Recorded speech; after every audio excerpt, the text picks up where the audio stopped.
Max Kutner is a senior writer at Newsweek and has covered James Comey extensively. He joins me now. So, Max, let's talk about what was released in this opening statement by James Comey. Unusual, first of all, to have the statement so far in advance. Typically, it's usually maybe in the hours before, not necessarily the day before. But how significant is this that we are now getting this information directly from James Comey himself? You're right, Elaine. This was unusual to see it so far in advance. This is significant, and it's also typical James Comey. I've spoken with several of his friends and former colleagues over the past several months, even before his termination, and the thing they always tell me is he wants to set the record straight himself. This is why we've always seen him making these big sorts of disclosures at previous congressional testimonies. Even going back a decade, he made these sorts of big disclosures before Congress.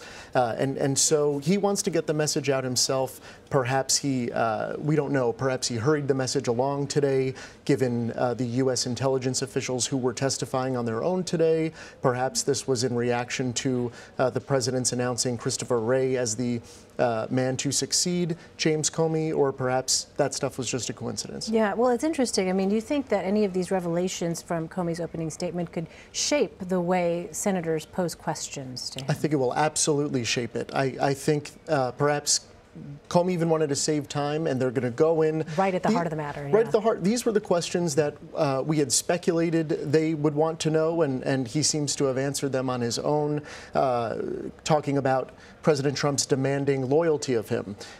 President Trump's trying to stem the investigation into former National Security Advisor Flynn. These were all things that we've seen in news reports over the past couple of months, and these are the things he wants to address. Of course, there will be other things especially I imagine the Republican lawmakers on the panel will want to ask about. For instance, we've seen them interested in leaks and where all the leaks are coming from. They'll probably, I would imagine, ask Comey whether he's behind any of these news reports from the past few months. Interesting. Well, let's talk about Christopher Wray. He is not an elected official, which is something some lawmakers were worried about when it came to President Trump's pick to replace James Comey. But if he becomes FBI director, is it a problem that he is someone that President Trump picked here, and that, you know, he's going to be somebody who's going to be leading this probe into the Russian meddling into the election? For some people, that will be a problem. That's sort of just how the FBI works. A president appoints the FBI director. They serve a 10-year term. So some presidents will work under FBI directors who they didn't appoint. Perhaps it's better in that case, but certainly that's not the main issue. What I think for the critics, the main issue is that this is a man, Christopher Wray, who works at a law firm with ties to President Trump. The law firm is King & Spalding, and one of the other partners at the firm, Bobby Birchfield, is the ethics advisor to the Trump Revocable Trust. And I've already seen some chatter from Trump opponents that could present an issue.